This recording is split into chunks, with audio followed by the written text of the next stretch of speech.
अस्सलाम वालेकुम। मैं सुफीज़ा मुजस्सलाम और मेरे पास ये मुकाशफतुल कुलूब की किताब है। इस किताब में मैं जो आपको पढ़कर सुनाऊंगी उसका टॉपिक है खौफ व खशियत। औज़ु बिल्लाहि मिनश्शैतानिर रजीम, बिस्मिल्लाहिर्रहमानिर रहीम। आकाए नामदार सल्लल्लाहु अलैहि वसल्लम ने फरमाया कि अल्लाह ताला ने एक फ़रिश्ता पैदा किया जिसके दोनों बाजुओं का दरमियानी फासला पूरब पश्चिम को घेरे हुए हैं। सर उसका अर्श के नीचे है और दोनों पांव तहतुस्सरा में हैं। रुए ज़मीन पर आबाद मखलूक के बराबर उसके पैर हैं। मेरी उम्मत में से जब कोई मर्द या औरत मुझ पर दरूद भेजता है तो उस फरिश्ते को अल्लाह ताला का हुक्म होता है कि वह अर्श के नीचे नूर के समुंदर में गोताजन डुबकी लगाए तो वह गोता लगाता है।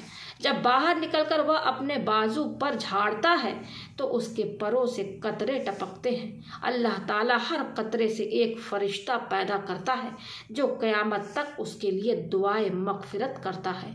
एक दाना का कौल है कि जिस्म की सलामती कम खाने में है और रूह की बका कम गुनाहों में है और ईमान की सलामती हुजूर नबी करीम सल्लल्लाहु अलैहि वसल्लम पर दुरूद व सलाम पढ़ने में है। अल्लाह ताला का इरशाद है, ऐ ईमान वालो, अल्लाह से डरो, यानी दिल में खौफ खुदा पैदा करो और उसकी इताअत व फर्मा बरदारी करो और इंसान देखे कि आइंदा के लिए आगे क्या भेजा है। मतलब यह कि क़यामत के दिन के लिए क्या अमल किया। इसका मफहूम यह है कि सदका करो और नेक काम करो ताकि क़यामत के दिन उनका बदला पाओ और अपने रब से डरते रहो। अल्लाह ताला तुम्हारी हर अच्छी और बुरी बात को जानता है।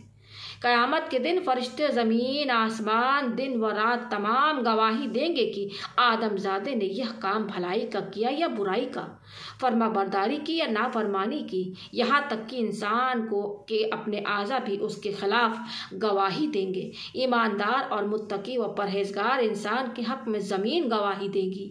चुनांचे ज़मीन यूँ कहेगी, इस इंसान ने मेरी पीठ पर नमाज पढ़ी, रोज़ा रखा, हज किया, जिहाद किया। यह सुनकर जाहिद व मुत्तकी शख्स खुश होगा और काफिर व नाफरमान के खिलाफ ज़मीन गवाही देते हुए यह कहेगी, इसने मेरी पीठ पर शिर्क किया, जिना किया, शराब पी और हराम खाया।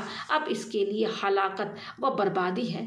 अगर अर्रहमुर राहिमीन ने उस पर कड़ा हिसाब किया। साहिब ईमान वह है कि जिस्म के तमाम आज़ा के साथ अल्लाह ताला से डर रखता हो।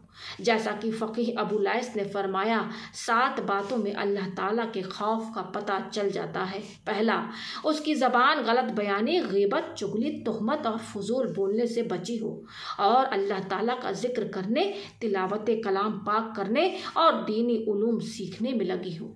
दूसरा, उसके दिल से दुश्मनी, बुहतान और मुसलमान भाइयों का हसद निकल जाए, क्योंकि हसद नेकियों को चाट जाता है। जैसा कि हुजूर अकरम सल्लल्लाहु अलैहि वसल्लम का फरमान है, हसद नेकियों को खा जाता है जैसे आग लकड़ी को खा जाती है। जानना चाहिए कि हसद दिल की सबसे घटिया बीमारियों में से एक बीमारी है और दिल की बीमारियों का इलाज सिर्फ इल्म और अमल से ही हो सकता है।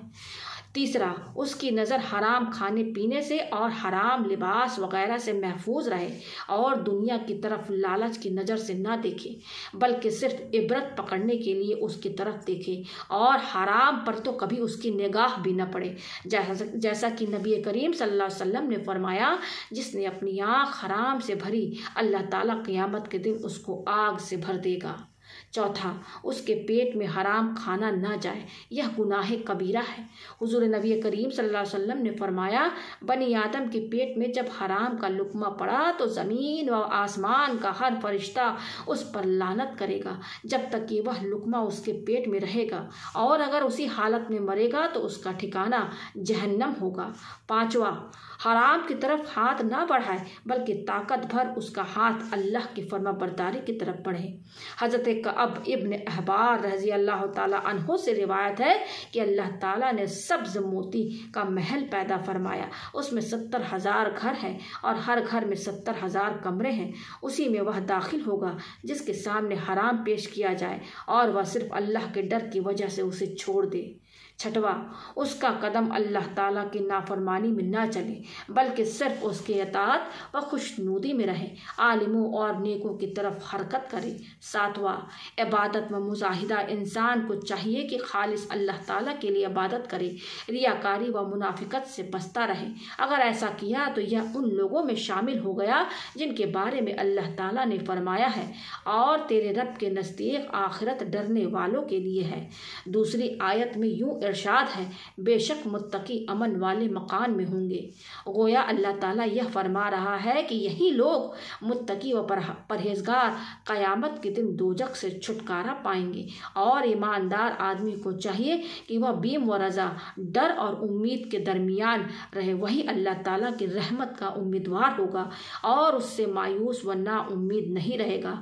अल्लाह ताला ने फरमाया, अल्लाह ताला की रहमत से ना उम्मीद ना हो, बस अल्लाह ताला की इबादत करे, बुराई के कामों से मुंह मोड़ ले और अल्लाह ताला की तरफ पूरी तरह मुतवज्जे हो।